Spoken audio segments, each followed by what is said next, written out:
Se encuentra también en el espacio, en la entrevista de Cable Noticias, el senador por Morelos, Adrián Rivera Pérez, con quien vamos a platicar. Senador, ¿cómo está? Muy buenas noches. Muy bien, senador, buenas noches. Bienvenido.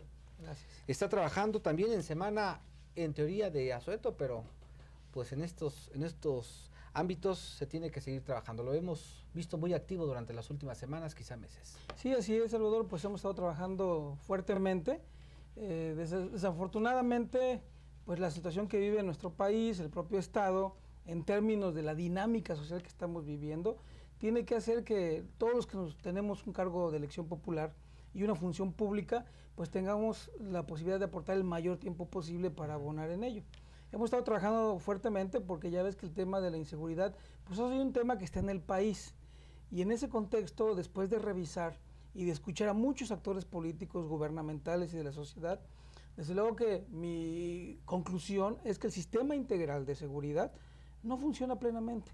Pero no se trata de ponerle nombres, o presidente municipal fulano, o gobernador fulano, o incluso ni siquiera el presidente de la República. Hay un sistema integral de seguridad que empieza con la prevención del delito, la persecución del delito y la administración de justicia para castigar a aquellos que cometen los delitos. Y lo que observamos es que la primer falla que tenemos en este sistema es la prevención del delito. El dicho popular de más vale prevenir que lamentar no se aplica, y aunque en términos constitucionales, 115 constitucional, es materia y responsabilidad de los municipios, la prevención no se da. Luego entonces el sistema se vicia y entonces encontramos lo que tenemos entre corrupción, impunidad y el que no podemos concretar, cerrar una pinza en el contexto del sistema integral de seguridad. Derivado de ello, yo me he puesto a trabajar en algo que creo que es fundamental y que es un elemento básico en el corto, mediano y largo plazo para también abatir la delincuencia, no solamente en la parte donde se tengan que tener elementos, patrullas, tecnología, armamento, que hay que hacerlo, porque la vigilancia determina disminuir el índice delictivo. Pero algo que es de fondo y que ayudaría en el corto, mediano y largo plazo es la educación. Que no se ha atacado por ahí, no se le ha visto por ahí las estrategias hoy en día implementadas por autoridades estatales, municipales, federales. Así es, debo de decirte muy claro y ser muy honesto y muy claro. Para la educación pública, yo estoy trabajando y ahorita tengo aportado por lo menos en 50 planteles educativos del Estado, apoyos en diferentes órdenes, ¿no? Incluso desde apoyar junto con los padres de familia la construcción de oficinas administrativas, por ejemplo en la Escuela Vicente Guerrero Secundaria de Puente de Isla, como la gestión para la construcción de la primera etapa de lo que serán las instalaciones del EMSAT, Colegio de Bachilleres en modalidad a distancia en Tlacotepec, en combinación con el presidente municipal y el gobierno, hemos logrado gestionar para que se empiece la construcción ya prontamente de la primera etapa, pero en diferentes escuelas hemos estado aportando butacas, material de construcción, equipo, sonido y diferentes gestiones y aportaciones directas, porque hay que decirlo muy claro, también la educación hace falta implementarle e incrementar la aportación de recursos económicos. Ni el Estado, ni la Federación, ni el municipio tienen un presupuesto fijo, año con año, determinado para infraestructura, equipamiento y mobiliario. Por eso yo me he abocado incluso a buscar la participación de alcaldes, del Estado, gestiones en la Federación e incluso de la propia sociedad, padres de familia que siempre cooperan y que no es justo que mantengan esa posición, lo hablo claro, porque la Constitución dice que la educación, entre otras cosas, es gratuita y no tenemos ese contexto en la educación.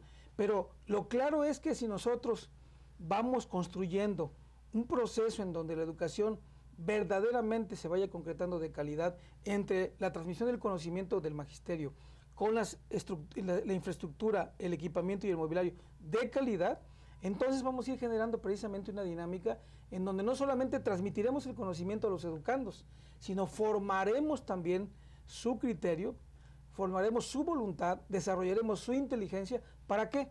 Para que no sean presa fácil de la delincuencia. Eso es lo que estamos desarrollando fuertemente en el Estado. ¿Y qué criterios aplica el senador para ir a ayudar a determinada comunidad, a determinado plantel educativo? Porque no solamente lo vemos en Cuernavaca, sino también en otros municipios del Estado. Bueno, yo pienso que la educación debe de ayudarse, de apoyarse en todo el estado, incluso en el país.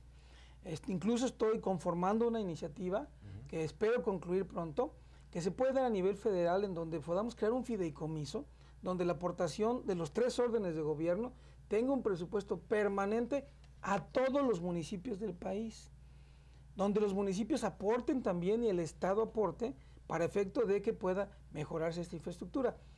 ¿Bajo qué criterios?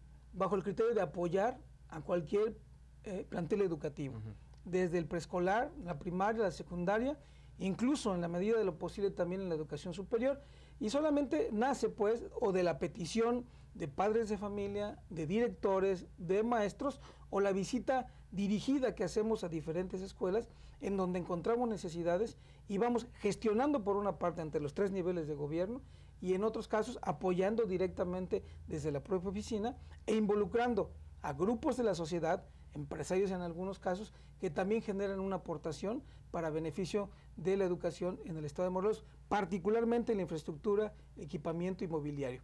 Y esto, Salvador, porque si nosotros logramos tener a todos los niños en edad preescolar y los niños en edad de primaria en las aulas, los jóvenes en la prepa y en la educación superior, vamos a generar un cerco en contra de la inseguridad.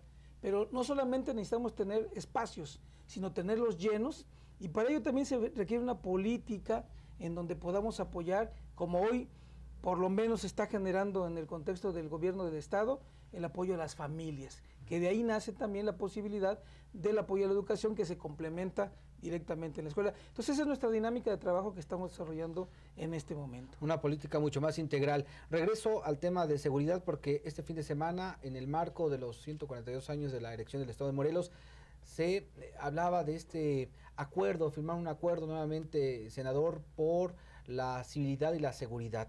¿No son llamados huecos de los representantes de los 3 poderes? ¿Son necesarios? Mira, lo que sí necesitamos es la suma de esfuerzos, por lo que te decía.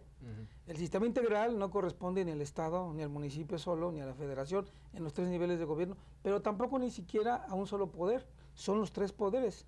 Recordemos que el Ejecutivo opera en la prevención y en la persecución mediante las leyes que dictamina el Poder Legislativo, y quien complementa en la sentencia de culpabilidad a un delincuente es el Poder Judicial. Entonces me parece que en este contexto puede ser benéfico siempre y cuando, además del solo llamado, tengamos, vamos a decirlo así, contenido, ¿no? Si todos nos conjuntamos, y en ello pongo también mi posibilidad o mi aportación de sumarme como senador de la República a este llamado que hacen, pues tendrá que tener contenidos legislativos, operativos en el gobierno y en los municipios, para que entonces sea complementario de lo que puede ser solamente un llamado. Si queda en solo un llamado, estoy de acuerdo con lo que dices. Tengo la percepción y una cierta información de que el gobierno y el Poder Legislativo, el Ejecutivo y el Legislativo, pretenden ponerle contenido a ello, y yo creo que es benéfico. ¿Qué hace falta? Que también se sume de manera mayormente importante que los 3 poderes, con el respeto que me merece la sociedad. Y la sociedad que esté vigilante, que esté aportante en términos de coadyuvar con el trabajo de los 3 poderes, pero que sea también una especie de contraloría de lo que se va haciendo y de lo que se va generando. De otra manera, insisto, un solo llamado, un solo comentario, sin tener contenido en aplicación concreta en municipio de prevención, en persecución para evitar la impunidad y en la administración de justicia del Poder Judicial con la participación de la sociedad, podría quedar solamente en un llamado. La sociedad se manifestó el pasado 6 de abril. ¿Qué reflexión le deja al senador esta marcha en contra de la inseguridad? Lo que te decía al principio, que la sociedad tiene razón, porque el sistema de seguridad no funciona. Podríamos hablar de un trípode, pero si una pata no está puesta, se cae. En este caso, necesitamos que funcione la prevención del delito, que se mejore sustancialmente la persecución para que la integración de las averiguaciones puedan ser expeditas, como dice la ley, y que la administración de justicia pueda tener lo mismo. Entonces creo que en ese contexto, en ese llamado que se hizo en el 6 de abril, que hablaban del sistema integral de seguridad, no de un nombre. Es muy fácil decir el presidente municipal fulano, o el gobernador mengano, o incluso el presidente de la República. Quitémosle el contexto político electoral y veamos que en realidad Este no funciona en prevención porque simplemente preguntaríamos al auditorio, ¿qué municipio tiene, por ejemplo, los suficientes elementos oficiales preventivos, policías preventivos, para que cuiden la ciudad? Yo te pongo el ejemplo de Cuernavaca. Cuernavaca